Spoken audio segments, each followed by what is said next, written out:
The McElroy brothers are not experts, and their advice should never be followed. Travis insists he's a sexpert, but if there's a degree on his wall, I haven't seen it. Also, this show isn't for kids, which I mention only so the babies out there will know how cool they are for listening. What's up, you cool baby? It's familiar, but not too familiar, but not too not familiar. It's a new craze. Hey, good girls, do you wanna just say, hey, I wanna? Just say, hey, I wanna. Hello, everybody, and welcome to My Brother, and Me, Candlenights 2016 Super Duper Spectacular. My name is Justin Tyler McElroy, Christmas boy. My name is Travis Patrick McElroy, the Yule Man. I'm Griffin Tyler McElroy. Boys, what's that coming? Wait, hold on. Boys, what's that coming down to the chimney? Look. Please turn your eyes towards the chimney and see what's coming down it. It's a reindeer. Oh God, no, not like this. Oh no, he's done. He's done. They should not be vertical like this and pinned in a chimney. This is not good. Oh God, should we call animal control or take care of it ourselves? I think we should call Santa's fat A. Oh, to get it's getting down much here. no cursing. Yeah, it's a special, very special. There's a whole platform on Hulu of those like. I think it's called Streaming Christmas, and it's like it's in the vein of those Yule log videos that just like go and you pretend that it's so funny, and you pretend to turn them on and think that it's funny and cool, but really it's just a boring log that is on fire for a while. This Streaming Christmas platform. This production company has cracked into something new, and that is other sort of long-form explorations of the genre. And me and Rachel and her folks and Henry last night, we watched one that is called Stuck Santa that I'd like to talk to you about at length, if you'll give me the stage for a little bit. Yes. Do we need to pass a motion or? No, it's just going to be a little bit of a dive. It's a 48-minute long movie. And it says, when you load it up, it says Stuck Santa, and then in parentheses, full film. And film is gracious, because all it is it's like one of those fireplaces, and you think a Yule log's going to start crackling.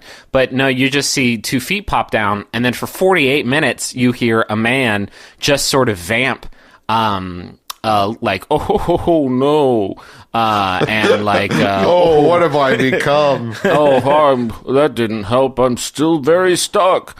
And then I'm going to get into diarrhea's acting up again. And then just to get into spoiler territory, there's no there's no hot snakes whatsoever. But at about the I want to say like 39-minute mark, presents start falling down. So like I'm not sure how the physics of that work. Like, how are you stuck and like encompassing the full space of the chimney, but also like your presents are coming down? Did you have them up your booty, Santa Claus? I'm really glad you brought this up, Griffin, because I do have one question. I have not seen it. Yeah, sure. Stylistically, attitudinally, is it for children? Is it for adults? It is for perverts. Okay. Because I would like to tell you the ending of Stuck Santa, and that is all of these presents have fallen down, and you still just see his stupid legs, and he says like, "Oh no." And then the words "the end" appear, and the video comes to a halt. So I guess he is dead. And if he's not dead, then Christmas... How are you going to withhold that climax from us? If he's not dead, how did he get out? How did he get out? But I think he doesn't. At the very least, like, Santa works on like a pretty tight schedule. If he does get out later, that's 48 minutes of like primo delivery time. That's like all of like Eastern Europe is just ain't getting it no more. No presents for you, Eastern Europe. That was your 48-minute window. But at the worst case scenario, Christmas is not happening this year because Santa went and got himself stuck. Griffin, did you wait until the post-credits scene when Nick Fury showed up?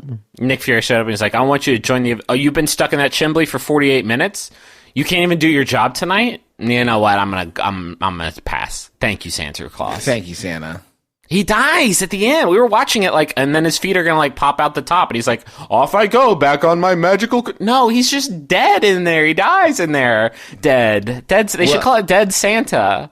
But is that the prequel to the Santa Claus? Did Tim Allen show up in this Stuck Santa movie? The thing Griffin didn't mention is that for the entirety of the hour, Tim Allen is in the bottom right-hand corner just like, oh no, what did I do? I don't have time for this. I mean, here's the thing. If he does pass away from Earth in the chimney, then there is no recipient of the Santa Claus with magic contract to pass to, and so what's it gonna do? Where's that good spirit go? Where's the mantle passed to? Now we got these two skeletal legs. He's hanging stuck inside the mantle, and there's nowhere for the mantle to go to. Exactly. Can you imagine being one of the producers of the Santa Claus? And you show up at Disney HQ and they're like, listen, we love Tim Allen. We love Santa Claus. Can you give us the sort of the big beats in the story? We don't need a whole, a deep dive. Just give us the big beats of the story. And these guys have to look them dead in the eye and say, well, first, Santa dies. like of old age and happy in his bed? No. Tim Allen kills him. Tim Allen does kill him to death from Earth. So the first thing we see is Santa dies because of Tim Allen's negligence. and this is Santa mantle passes via death. And this is important. A boy does see it. A boy does see there. Santa's dead body. So a boy watches Santa die. That's the first image of the movie. Listen, it's going to get worse before it gets better. He then does put on the dead man's clothes. He puts on the dead man's clothes, still covered in his stink, and it's a really bad. It's like watching somebody just break into a funeral home and just start taking things off that corpse.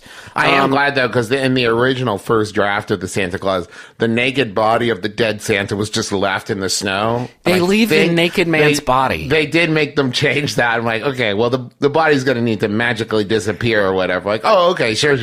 We do get to still kill him, though, right? we do get that satisfaction. When this bit started, Justin, I thought you were going to say, can you imagine being one of the producers of Stuck Santa and just kind of kicking it for 48 minutes while an actor vamps and probably vapes up there because you only see the legs? Hey, I have a weird thing I just wanted to mention to everybody. That occurred to me as long as we're talking about like a holiday entertainment. This is a Candlenights episode, and we got questions and stuff that we'll answer. But honestly, we don't have any sponsors this week for some reason, so we're doing this one for free. Yeah. So listen, just calm down, okay? The Home Alone franchise is a delight. I was pulling up Home Alone on iTunes, and then I noticed something very unusual. Home Alone on the Rotten Tomatoes website has a 55% fresh rating. You ever heard anything like that? That's wild. It's Home Alone. It is Home Alone. Now, this gets much more buck wild. Home Alone 2 has a 24% fresh rating on the Rotten Tomatoes website. And that's based on several critics. It's based on a lot of critics. And it's 24%. Wait, that's the critic rating? Not like...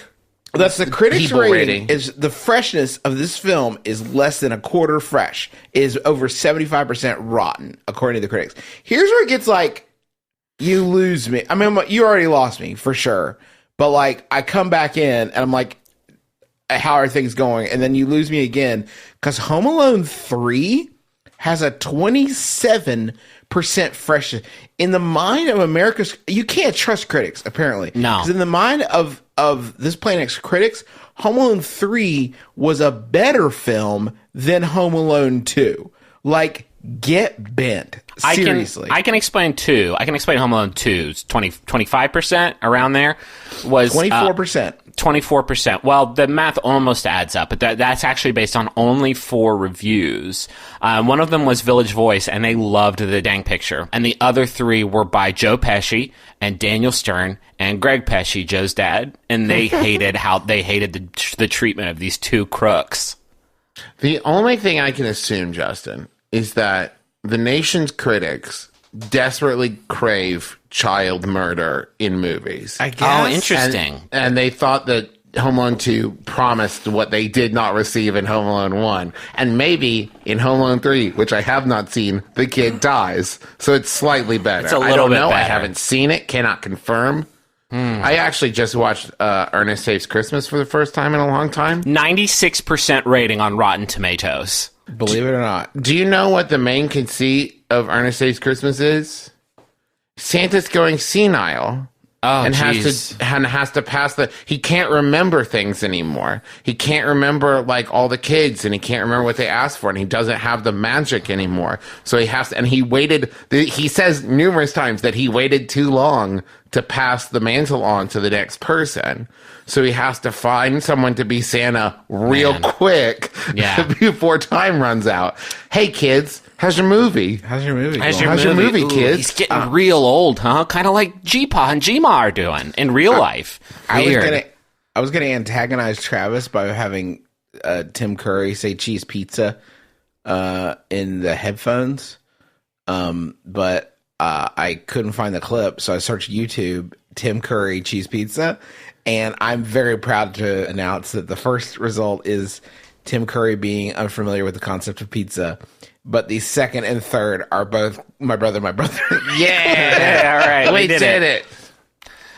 Should we cheese pizza? fresh cheese pizza? Can we do some questions, please? Yes. You're loading up the Yes. clip now, Justin. God, I can hear the Googling happen inside this podcast. I'm not loading up any clip. Okay. Okay, here's the first question. It's playing in my ears. Grandma. Yeah, I have know a it friend- is. Do you hear it? I don't hear it. Do you hear it? I don't hear anything. It's in my ears. I have a friend who carefully unwraps gifts rather than tearing into them. When I asked, You why got to she did stop this- playing it. I know you're still doing it over and I'm over not doing again. anything. Cheese pizza.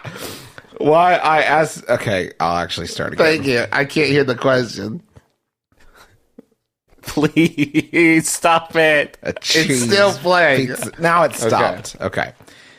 So, Hold no, wait, on. start it again. God, inadvertently. this is Okay. poison. This is audio poison. No sponsors, baby.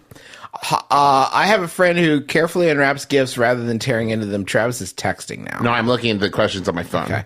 When I asked why she did this, she told me it was so she could reuse the wrapping paper. I guess it's her Unforgivable. present to do with what she likes, but I feel a little robbed of the joy of watching someone excitedly rip it up like a kid. Is there a way I can wrap things so she'll have no choice? And that's from Gift Misgiving. Let me first undo one fallacy you have there. It is not just her gift. You are right in the second part. The opening of it is a gift to you. Otherwise, you would just Interesting. hand people unwrapped presents. Correct. Like, Oh, yeah. the reveal is part of what you get for getting someone that moment when they go, and if they're slowly revealing it like angels and demons, like, you know, Da Vinci Code puzzle where they get 1 inch at a time, that's not fun for you. That's boring. You want the reveal. Unless they do like sexy burlesque music. Well, It- yes, while they and there's unwrap it. tassels on the blender. I don't know if there's anything that I find sadder. I know a few people that do this. I don't know there's much I find sadder than thinking of someone on like December 24th, nestled around the tree, just slowly thumbing through a sticky pile of dirty wrapping paper. Just marking out the names on the sticky tags, just like, trying to find- now it's from me. Now, That one's got a little tear. I guess back to the drawing board. I got some old chewing gum here. I can fix it. with. counterpoint to this. If I got a present from somebody with some genuine Alf paper, I would lose my gourd. My gourd would fly off into the fireplace. It would be insane. Has anyone seen Griffin's gourd? It's stuck with It is Santa. gone. He opened that dope Alf wrapping paper from 1954, and he lost The his original mind. Alf run. The original Alf when he was just a racist comic And it was character. sponsored by Colgate. I I think Griffin is creating a false dichotomy. We're not talking about collectible wrapping paper here. It's not like, if my gift comes wrapped in the Magna Carta, I'm gonna be delicate with it. That's not what we're talking about. We're talking about preserving wrapping paper. I guess if that's important to them, you should just stop wrapping it and say, you're just going to steal the paper anyway. Yeah. It's my paper, and I decide what gets done with it. I'm not going to give you more to you so you can steal it from me. Oh, this is wild. We don't have this problem anymore, and you guys won't have this problem with us because most of the gifts that Rachel and I got you all is from Amazon, and they just do those weird bags. Here's your very nice. Here's your keeping those bags. They look so festive underneath the tree. Actually, they make it look like old-timey and stuff, and you can reuse them. They're great. Just give this person gifts in gift bags. That's like inherently supposed to be reused, right? Like, no, I don't want it because that takes a gift. Here's the process of opening up a wrapped paper gift, and this is an important thing for us to dive into, because it's like, oh man, you put in some work getting this origami going, right? Tear, unfold, tear, rip. Good. Oh, wow, it's Jumanji. If you are on DVD, on Blu-ray. Oh, I thought you meant the game. Oh, okay, we're going to spiral into a torture game. It's a combo pack of the board game that had the weird red bubble on it that you had to like slide the cards into, and then it was like just like the movie Magic. It's not like the movie Magic, like it's just like a weird red pattern that gets decoded with like there's no elephants coming out the board game, Kyle, but thank you for the gift anyway. So that's the process of opening a wrap gift. If it's in a gift bag, here's the process. Cool, Jumanji. Like, it's the magic, just make it longer. Make the magic last longer and wrap the thing up. If you want the magic to last longer, then you should be totally jazzed with their unwrapping approach. Let me throw this at you. Wrap, then another layer of wrap, and then a third layer of wrap, and when they unwrap it all, you got them wrapping paper. I got you a bundle, a lifetime supply of wrapping paper. Yeah. That's good. That's good. I like this. Then you have it so they have give them enough wrapping paper that the next year when they like tried to start saving it, I'm like, no, you don't need anymore. Flood them with ruin them with wrapping paper. You don't want any more of this. If you did just continue to wrap levels of wrapping paper, it would really put them to the test. Yeah. Like, hey, tough guy, you think you like to slowly, meticulously unwrap? Let's see how long this holds out. Do you guys want a Yahoo? Yeah, please. Yahoo! You know that one? Yeah, nice. Pets.com. Here we go. It's sent by Morgan Davey. Keep it wavy, bud. It's from Yahoo Answers user Chaz Van Blom. I think we've read one of this user's. Wow. That sounds familiar. And you know what that means. We can't use this platform anymore. So Chaz Van Blom asks, how should I prep as Santa Claus? I'm a returning Santa Claus to my local region. My next door neighbor has already asked me to show up to their family's Christmas party. I think Christmas Eve. You should definitely iron that out. Here he is. Chaz. It's like December 28th. Well, you didn't nail it down. Bo. Did you say bo?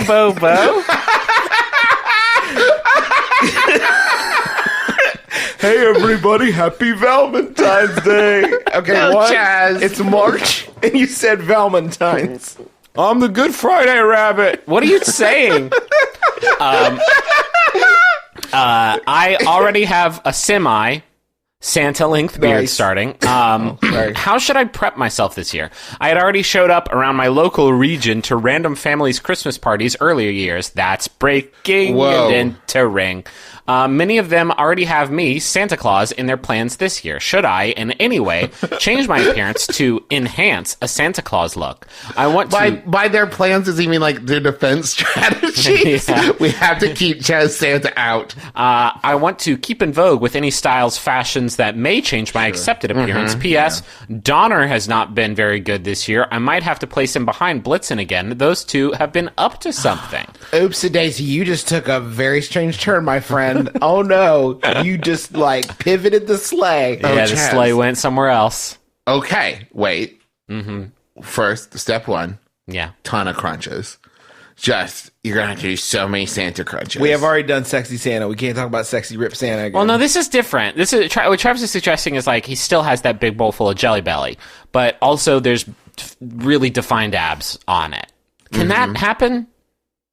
Poking through like an egg cart, like a beautiful egg carton Santa belly. What if you... Oh, okay. You want to keep up with modern fashions, right? This is what I heard. Hipster Santa Claus. You're going to need to wax that beard, wax I don't that want mustache, that. put some glitter in it, put some like ornaments hanging in your beard, and maybe, I don't know, an erotic t-shirt. Now, That'd the good one benefit there, his skinny fanny won't have any problems getting stuck, or won't get stuck. Correct. It will have problems getting stuck because it won't get stuck. So the survival rate of this hipster Santa is definitely good, but I don't want this person approaching my children. Man, I can say stuff like that now. That's I weird. need help. I need help from Travis, and I need help from Griffin. And you at home can play along with this game, okay? As a funny joke, I just did a Google image search for cool new Santa fashions, right? Okay. What I discovered, I'm going to send you this link, and Travis, I'll just go ahead and show you this. What I found was the same, like... Oh, wow. Hundreds of pictures of a super fashionable, cool Santa that all happen to be the same man in different. Who is this cool Santa? This is a cool Santa, and in a lot of these pictures, he's wearing a cool red leather jacket, a lot of red plaids and scarves. He's from Yorkdale, I guess, a mall in Toronto. And he's like so cool. He's very fashionable. First of all, this is definitely the Trivago guy, and there's nothing you can say to convince me otherwise. It's definitely the mysterious Trivago man. Fashion Santa is the handsomest person I've ever seen in my whole life, and everything has changed in this moment. Here's the thing. Most of what we picture of Santa Claus has been shaped by Pepsi, right? Or Coca-Cola. Those, it's all that. No, trademarked. Pepsi for me. Pepsi and their silly bears. I think that was also Coca-Cola. I think Pepsi stayed out of the Christmas game. For them, yes. They're more of an Arbor Day company. And so maybe it's time now that we reshape it. It's 2016. We let a new brand take over what Santa should look like. You know what I mean? Like Yokiro Taco Bell. Taco Santa. Oh, I want to watch that so bad. Taco Sleigh Bell, he says, on his magic ride across the world. How should I prep as Santa Claus? I think a fun thing you can do to, like, if I was like a mall Santa, one thing I would do to prep, it wouldn't even necessarily be physical as much as it would be mental, is I would memorize the names of every child on Earth. Well, here's the thing. How sick would that be if, like, a little boy came and jumped up on my lap? I was like, "What's up, Tony?" And he's like, "What?" And I'm like, "Yeah, I memorized the names of every child on Earth." But see, the nice thing, Griffin, is you only have to do that really for one kid. But you could tell that kid that you memorized the names of all the kids on Earth. But like you've learned everything about Tony. So you know everything about Tony. Just to chase that, Travis. For every other child that jumps up on my lap, I'm like, "Hey, Tony," and they're like, "No, my name is Roger." And it's like, "Oh, okay, get out, go away. It's not going to work on you, is it? Go ahead. It's ruined for you now. Go ahead. It's done with you." Oh, get really good at doing like Jonathan Edwards style cold reads on people and be like, "I'm getting a T name. Is it Tony? It's Tony. All right, now Tony, I'm feeling you want." You want something made with plastic. I'm getting plastic. It has wheels on it. Now I'm seeing someone behind you, Timmy. He's an old man, and he's got, it looks like some sort of hard candy. P-pap? Yeah, it might be I'm getting several P's. P letter? A lot, like three P's in one sort of name? And he's got a hard candy. The little strawberries wrapped up? Yes, yes, that's it. That's it. What they are. And it's my P-pap. Yeah. And I get he left you a bunch of money? What do you want to say to him? What do you need him to hear right now?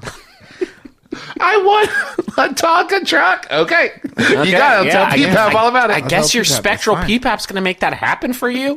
You have some gross misunderstandings of how like the whole Christmas process breaks down.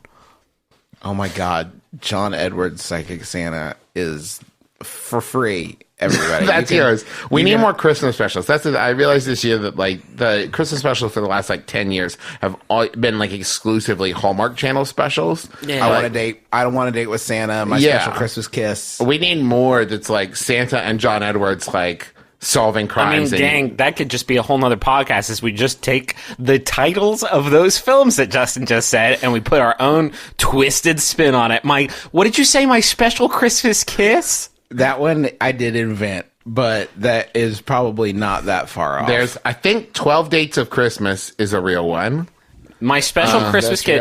All right, so the pilot episode of the McElroy Brothers Christmas Special Hour, a holiday special hour, we'll extend it. And so let's call, does anybody have the Skype contact info for Melissa Joan Hart? Because I think we need her now more than ever. I think her and Tom Cavanaugh are in all of them. Okay, yeah. Tom and Cavanaugh, we could definitely get a line on. The man is in the game. He knows the score. He knows what we need. Yes. A Christmas visitor. A Carol Christmas. A boyfriend for Christmas. A boyfriend for Christmas. Hello. That's the next one for us. The Christmas card. That's a grandpa for Christmas. Well, okay. Now, hold on. Maybe the sequel. Okay, no. You can get a boyfriend for Christmas. To get a grandpa, that's not how time works. A grandpa boyfriend for Christmas. The Christmas choir. Our first Christmas. Now they're just like shooting the moon here.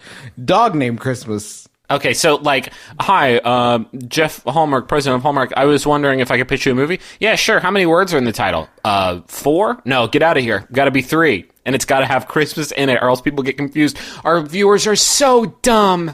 They're so dumb. It has to be word Christmas word, or else it's not happening. They're not. Yeah. Here's some other hits. We've got The Night Before Christmas. Oh boy, nice. Just kind of not great. Let's see here. Christmas in Canaan. November Christmas. Okay. All right. So Play it fast and loose. That's called Thanksgiving, is what you've said. The Town Christmas Forgot. An Old-Fashioned Christmas. Okay, and then in 2011, they just flipped the switches and pumped it into full. We're talking 2 to 3 Christmas films per Hallmark production season. In 2011, they amped it up to 10 Christmas. 11.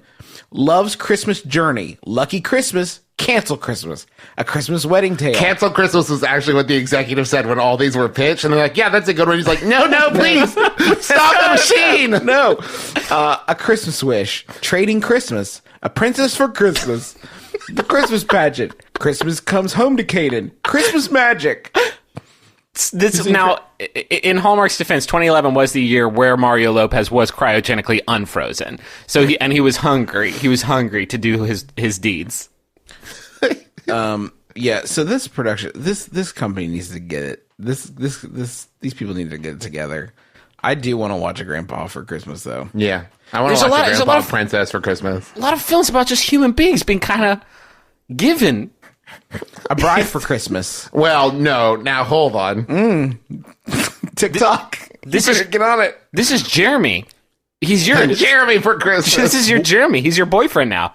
I don't want to be somebody's boyfriend. Too bad, Jeremy. You're this person's boyfriend now because you're. Would you rather be their grandpa? Yeah, that actually sounds better. Sounds good. Okay, step over into this movie, please. What's up? My name is Mystery. Welcome to Speed Seduction. So you want a bride for Christmas? You're going to have to get on it. It is mid-November.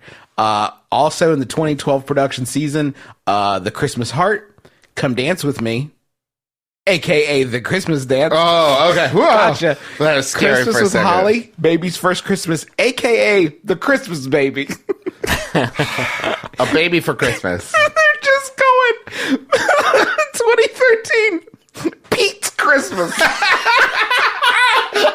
The sequel to Doug's Christmas. Hey, I'm Pete. This is my Christmas. Yeah. Come on in. Check it out. Let me show you where the magic happens. I've been working as a chill. I've been working as a PA on these movies for a long time now, and I said, it's Pete's turn. And so they said, okay, so this is just sort of my special. Oh, holy night. Snow Bride, A Very Merry Mix-Up, The Christmas Ornament, Catch a Christmas Star, Window Wonderland, Fur Crazy, Let It Snow, The Christmas Spirit, Santa Switch, Hats Off to Christmas. Hold on.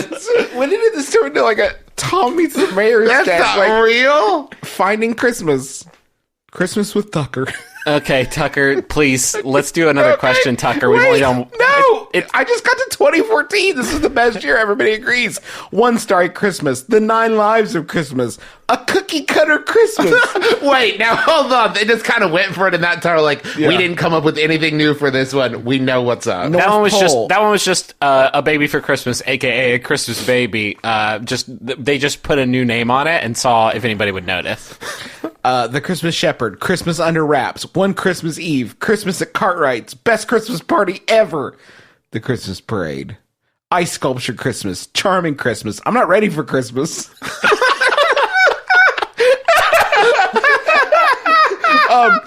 Released in July 11th, Family for Christmas. July 11th, 2015. That was an odd programming choice. A Christmas Detour. A Crown for Christmas. Angel of Christmas. Just in time for Christmas. On the 12th day of Christmas. A Christmas Melody. The Spirit of Christmas. Christmas Land. Okay. Okay. That's it. We do not need made to it. 2016's Christmas. No, I mean, movies as well. it's the last year. You should do A it. Wish for Christmas. Every Christmas has a story. Clearly. Christmas cookies. My Christmas dream. Christmas cookies? We're getting so granular now. Yeah.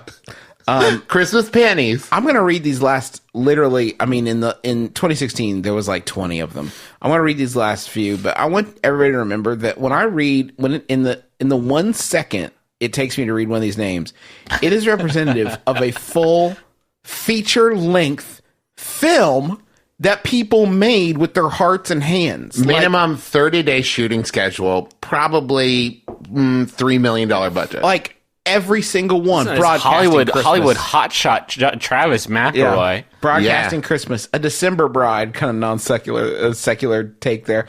Christmas in Homestead. Christmas List. A Heavenly Christmas. Journey Back to Christmas. We have to go back. A Dream of Christmas. Looks like Christmas. Wait, it's just called Looks Like Christmas. Looks like Christmas. A Nutcracker Christmas. Love You Like Christmas. Okay, wait. Whoa. And when My Christmas Love, Sleigh Bells Ring, and When Calls the Heart Christmas, which was just released literally yesterday. When Calls the Heart Christmas? When Calls the Heart Christmas. Okay. Hey, we forgot a word in this title. Does that matter? Nah. Let it go. How about another question? Because we've done one. Yeah. A few years ago, I was celebrating Candlenights with my in-laws, and it was time to open up our stockings. So we were all chanting, stocking, stocking, stocking, which naturally became Star King, Star King, Star King. We decided this was be the new Christmas Lord. Candlenights Lord. Candlenights Lord, right. Now, instead of Santa, we give out gifts from the Star King. The problem is, I now have a son, and I'm worried that he'll end up an outcast because of our tradition. For perspective, I have a friend who had a real tough time in school because her parents told her the trash man came on November 1, took away her Halloween candy, and replaced it with a toy. So fresh. Man. Couldn't even come up with like a slightly more whimsical. The candy fairy, the candy boy. I'm the candy boy. Come away with me, whoppers. You're mine now. I'm going to suckle you on my way home. Here's an action toy. No, instead it's, hey, I'm here for the candy. Hey, man, you gotta put the candy out by the curb. I'm not gonna walk back. I'm gonna walk in your room I'm and not get the gonna walk candy. back there and grab it. You gonna give it to hungry children of the world? No, I'm gonna throw it in the trash. No, man, it goes right in that It's combiner. gonna go in the trash. Look, But where does name is where does Trash it Man. where does it go? Where does any of the trash go? Into the river. All your Twizzlers gonna end up in the river, 'cause that's where the trash man hides. For the fishies. For the fishes, here's a Polly Pocket.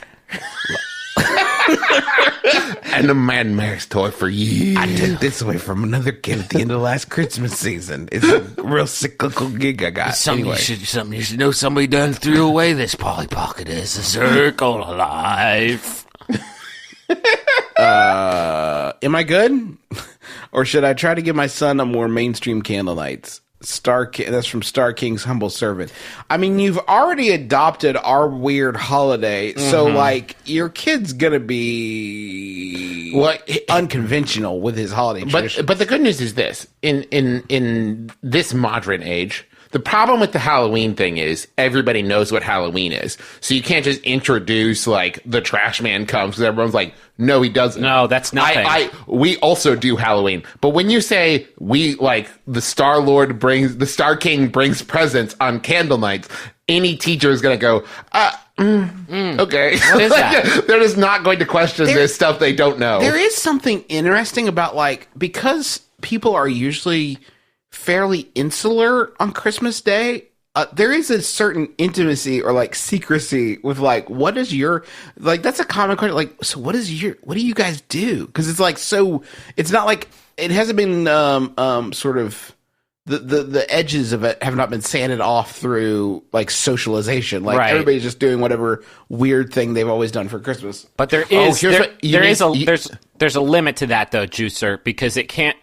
What do you do on Christmas? Well, my family, we open our stuff on Christmas Eve, and it's really great. What do you do? Well, the Star King descends from the cosmos. Here's what you got to do, Griffin.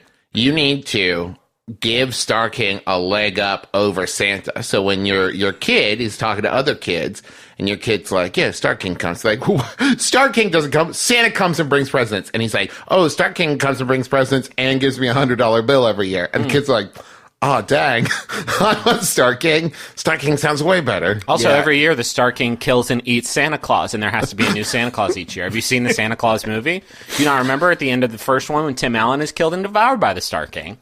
And they have to do Santa and the Star King have to do battle every single Christmas Eve, and our fate is decided by their struggle. Star King always wins. He's the king of the stars. What do you want me to say? What do you want? I don't know what to tell you. I feel like we're at a crossroads right now, boyos. Because we're having a lot of fun here, but I do not want to send this small child into school armed with our japes. I do not want him going around and be like, so what'd you guys get from the Star King? Oh, punch. What is... You gotta cloak it. That's the crossroads. Is Candlenights going to become the next big thing, or is it a super dope secret holiday society?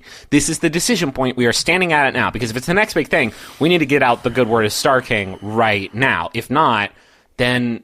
Wait. We didn't come up with Star King. So no, but he's canonical, definitely. I'm on board. Okay, yeah, so I'm on board. So the Star King is canonical. Yeah. Yes, but I don't want to make him the main focus. He is in there. He's in the mix. No, you know what I mean? No kings. Of No kings, only man. Except for the Star King, who is the king of stars. But I'll here. Okay, maybe tell your child, like, the Star King comes for you. Everyone else has been bad. And like, no one else in your school has deserved the love of the Star King. And so, like, you can't tell them or you will be shunned because you are the chosen. Santa Claus is for second-rate kids. Uh-huh. Star King is for closers. Star King is the one that comes for the really good kids. You've reached our platinum level status, child. Just Santa Claus is a participation medal, and you are getting the Oscar for best kid. Star King only comes to one kid a year, and it's you. But you can't tell the others or you'll be purged. I had to pay a lot of money for this. Don't go running your mouth about it. I don't want your friends to think we're zhuzhy. A lot of star money printed from the plasma of those hot babies. Do you guys want a Yahoo? Yeah, I do. This one was sent in by level 9000 Drew Davenport. Thank you, Drew. It's Drew answers user. They are anonymous. The Star King asks, why does Santa Claus, spelled with an E, that movie has just poisoned this thing? Yeah, it's miserable. Why does Santa Claus allow Rudolph to get bullied by the other reindeer? Santa has a duty to keep all his reindeer safe. Let's talk about... Oh, okay. Well, okay. Here's what that meant, because I just rewatched this, and I realized the misconception is that there are only 8 reindeer and Rudolph.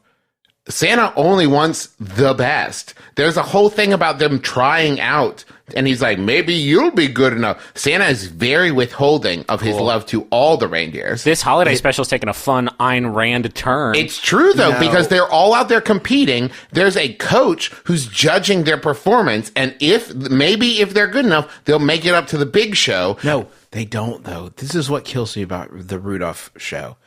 they're all training these like new reindeer, and they're like, I hope I make it on Santa's team. You won't. Santa has 8, and he always has those same 8. And your dad, by the way, Rudolph, knows this. Yeah. This is not new information to him. Every year, a crop of young comers tries to make a run at the throne, and they get beat back down by the original 8, as it always shall be. Now, once Rudolph gets his place on there and kind of upsets the symmetry a little bit, like, he's on there for good. But, like, why are we putting lies in the heads of these little reindeer that, like, I'm going to make the squat? You're not. You're not. You're not. It's the 8 guys.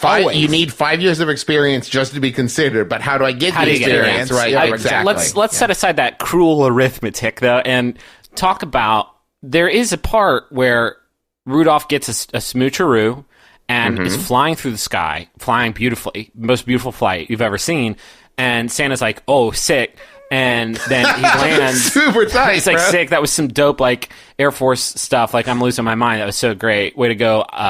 Way to You're go. like a Blue Angel. Yeah. So, and then he lands and his dumb nose cap falls off and he's got that red nose. And then Santa Claus is like, ooh. Santa Claus is like, your face is all, what's with your jacked up face? No way. Get out. What's with your way. ugly nose? Get out of your ugly nose. Yeah, you fly but- super good, but you got a weird, ugly nose. And I just can't hang with that. But why are we surprised by this, Griffin? Because the whole Santa Claus thing is like you got to earn his love. Like Santa Claus is not the most forgiving. He's not like I love you even when you do bad stuff. If you do bad stuff, you're off the list. I watched the special "'Twas the Night Before Christmas" with the mice and the clock and the singing, and like this one kid writes a letter like, "We don't believe in Santa Claus," and Santa Claus is like, "All right, well, your town's dead to me now," and returns all of their letters marked like returned from, like recipient, addressee, returned, and everyone in town is like, oh, cool. Well, I guess we burned Santa and he burned us right back. Yeah. And all of those people are out. Like, you only get one with Santa. Santa does not forgive and forget. And that's a good thing about Star King. He's only going to visit one child. But that's love. That's an unwavering love. Yeah. That's true. Once you're in with Star King, you're in. Well, man, Candlenights rules. Christmas is over. Yeah, Christmas is yesterday. Our Star King wouldn't play favorites with reindeer. I know. I feel like He would kill all of them. I feel like Yeah. this has been a very Christmas-heavy holiday special, but I really just think it is just a really thorough evaluation of this being called Christmas. I think we got to put it to. I think it's time to put it to bed and let the Star King reign. We actually, when we were filming the show, we got to hang out with some pagans and talk to them because we were looking for like other holidays to incorporate into Candlenights, not just like, the super mainstream ones. And we learned all about Yule and stuff. And like what you do at Yule is you talk about awesome stuff and you eat a bunch of food and you dance and you drink and you just hang out and you have a good time. And somehow that got knocked out for Christmas. That's horse apples. I want to reincorporate more of Yule into Candlenights. I want Yule Brenner to be Santa. Kind of a cool ball. Santa's out. Santa's out. Star King. No, Star okay, King. hold on, wait. We should. I don't want to be exclusive. I don't want to actually wage a war on Christmas. Santa can stay, but only sexy Toronto fashion Santa. He's the only one now, and if you want presents, you need to get to Toronto. That's I would like Star King to be Yule Brenner, but Yule Brenner from Cool Runnings. No. Yule Brenner was not in Cool Runnings. The name of the character is Yule Brenner. Get bent. I'm not making that up. No, it's true. I mean, if it's going to be the Star King, then we're talking about. Wait, was he in Blade Runner? I don't know anything. Yule Brenner? I just don't know anything about anything. Yeah, fashion Santa is the only Santa that we recognize here at in Candlenights, and I think he's sort of like he doesn't have a position of authority. He feels like a number 2. Like an emissary. I would say Like- emissary. He can't make the decisions, but he can definitely hand them down. Like if Star King is like the Michael Eisner CEO. Fashion Santa is like the Frank Wells president, sort of the person that makes it. A reference everyone can understand, So not just Justin, who's been reading a book about the inner workings of Disney. So the person that makes the trains run, you know, that's Fashion Santa. Fashion Santa is the I works to start King's Walt Disney. Do you guys think Yule Brenner and Rutger Hauer do like all kinds of like fun parent trap sort of like switcheroos where they just switch lives and everybody's like, Rutger? And Yule's like, yes. And they're like, oh, okay.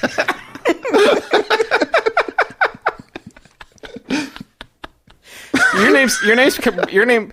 Hey, you've got a weird name, right? Yes, I do. That one's not even a lie. Okay, I was going to ask, it's not that they look alike, it's that their names are confusingly weird to you. Listen. And also, it's another fun fact is one is dead and one is alive. So like, But you'll never guess which. Now that makes things easier on the living one because he's sort of a daywalker now. He can switch between roles, and it's not even a big thing.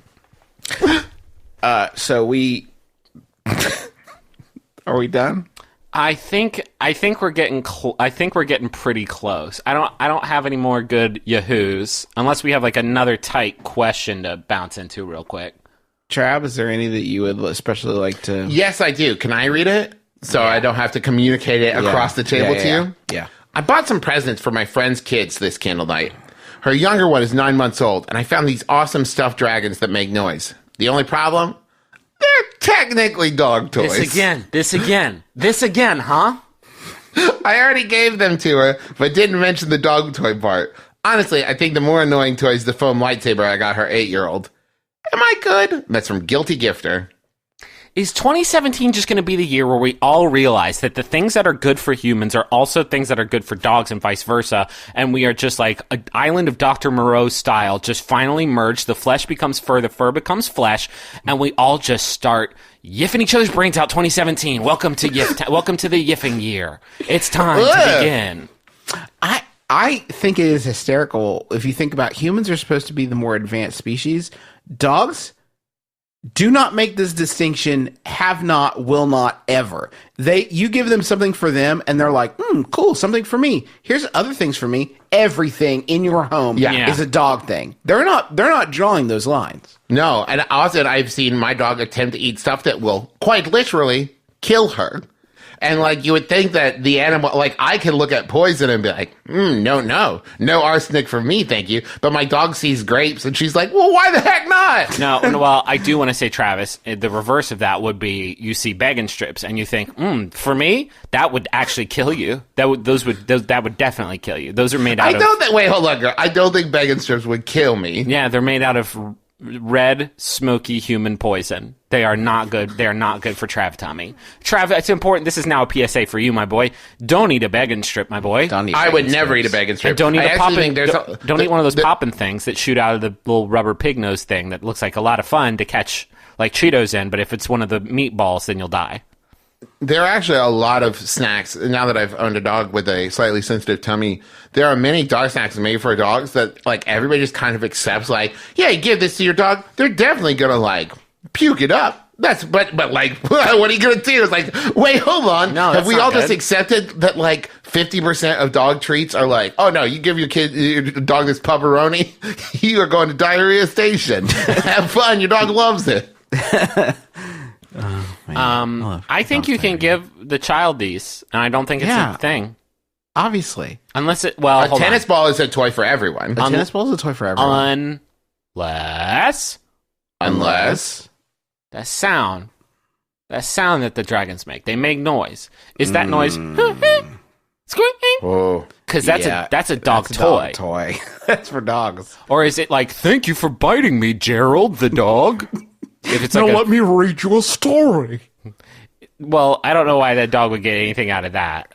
No, it's like for the kid. You know, like that's what kids' toys do. They read them stories. This is an excellent point, girl, because if that kid, like, grows up and that becomes their favorite toy, like, you can't give that toy away from that kid, and they're, like, 3 years old, and they take their favorite dragon to the park, to the playground, and they squeeze that, and every single parent at the park goes, it's a dog toy. That is a dog. That's a toy for dogs. It's a dog toy. Do you know that? You know that, right? Like, do you know that's a dog toy? I say whatever makes your little one happy. It's not your little one. Oh, shoot. Teddy Ruxpin is back, by the way. Speaking of toys that tell stories, Teddy Ruxpin's going to be the hot toy in 2017. I'm calling it right now. Is it fashion Teddy Ruxpin? No, it's regular. Well, I mean, he looks good. He looks good. He's looks kept good. in shape. He's taking care of himself. I'm calling it right now just so you can get out in front of it. It's going to be the hot toy of 2017. Okay. Coming in like the summer, I think. So buy deep and buy hard. Teddy Ruxpin's Gross. back. It was, and I'm so glad that everybody got out to see Trolls this year. I'm so glad that I saw all my friends at the theater, and I was like, "You're seeing Trolls today too?" And I was like, "Yeah, wouldn't miss it." And so Did you go see Trolls? Trolls, baby. It's pretty good. I know. I've heard it's very good. I'm never going to go see another movie again, unfortunately.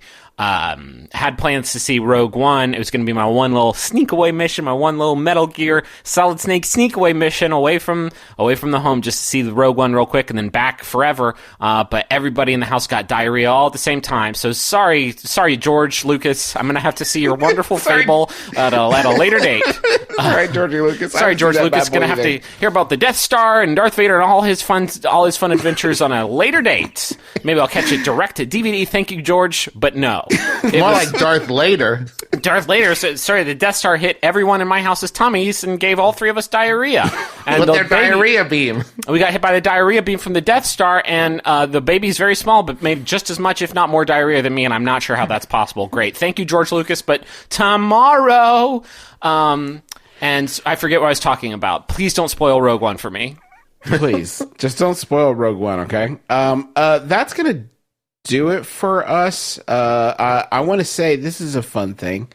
There's going to be a little holiday sneak peek, and I do mean very little, but a little teaser. It's a little teaser of our TV show. It's going to be it's not going to be, I want to temper it, because I want to temper it, but it's funny. There's just a little bit of here's the first released footage from our television program will appear today. There will be a beefier boy coming out soon with more stuff in it. This is just an amuse bouche. I don't want you to get excited, but it's just a dumb little thing. You can find it on Twitter or twitter.com/CISOTV or twitter.com/MBMBaM. We will be putting it there as well. So it'll be up this afternoon. It's just a little thing. It's like it's a little fun. Thing. It's just fun and flirty and it's little like thing. It's not any big deal. We need to convene at some point, boys, and decide, because this is our last episode of this rotten garbage year. And I think we need to get together and really figure out how we can help the 2017 effort, because they're going to need us now more than ever. And we need a good name for it. 2017, I'm leaning towards but it also has the connotations of, we're all going to die. And I'm not so psyched about that. 2017, is that too much of a stretch? Doesn't 2011, just get into bread. Or into Joseph Gordon-Levitt. 2011. 2011 is good. Just kind of anyway, we'll figure it out. We'll piece it together. We won't. We'll forget, and then we'll have to do it in the middle 20 of the next Brevitine, where we all learn about wit. Okay, that is actually the end of the program, right? Yeah. It is, right? We want to say thank you to John Roderick and the Lawn Winners for their theme song. It's a departure off the album Putting the Days to Bed. Hope you found that in your stocking this year. I do want to... I do... Sorry, what were you going to say, Travis? I was going to say go check out all the other amazing shows on MaximumFun.org. I want to say it has been a pretty stinky year. Lost George Michael yesterday. Thank you. Excellent. Great. Just want to get in. Just want to get one last one. Oh, not on Christmas, though. On Christmas, excellent. Great. Cool and great and cool. It's been a rough one. We've gotten a lot of, especially in the last month or so, messages from people saying that the podcast and the other stuff we do has helped bring some Joseph Gordon-Levitt to the stink year. And I just want to say, because we've gotten a lot of those messages, I want to say that you all have also helped us get through this stink year, and thank you all very, very much, and we will not be stopped. We're going to come at you hard in 2017. We're going to flood you with this stuff. And, thank you all for being there for us. And we'll see you. Have a happy New Year and happy remainder of your holidays. And safe New Year. And a safe New Year. Yeah, we'll check you out later. Here's your final Yahoo. Final holiday Yahoo. Candlenights Yahoo sent in by Nicholas Potter. Thank you, Nicholas Potter. It's Yahoo Answers user Sassa, who says, if I send a spear into space and it pierces the sun, will the sun explode? Happy Candlenights. My name's Justin McElroy. Happy Candlenights. I'm Travis McElroy. Happy Candlenights. I'm Griffin McElroy. This has been my brother. May kiss your dad square on the lips.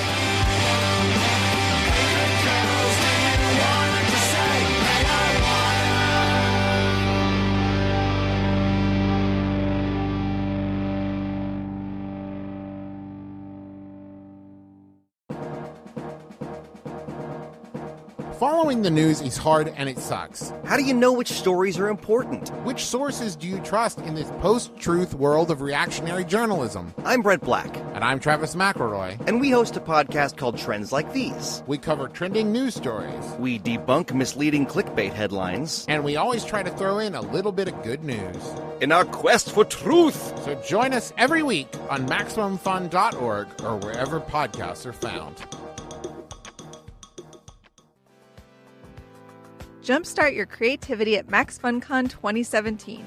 Surround yourself with beautiful nature, brilliant artists, hilarious comedians, and of course, some of your favorite Max Fun podcasts.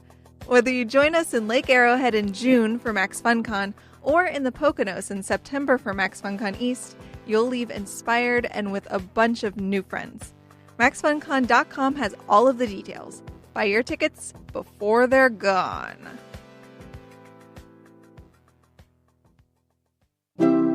MaximumFun.org. Comedy and culture. Artist owned. Listener supported.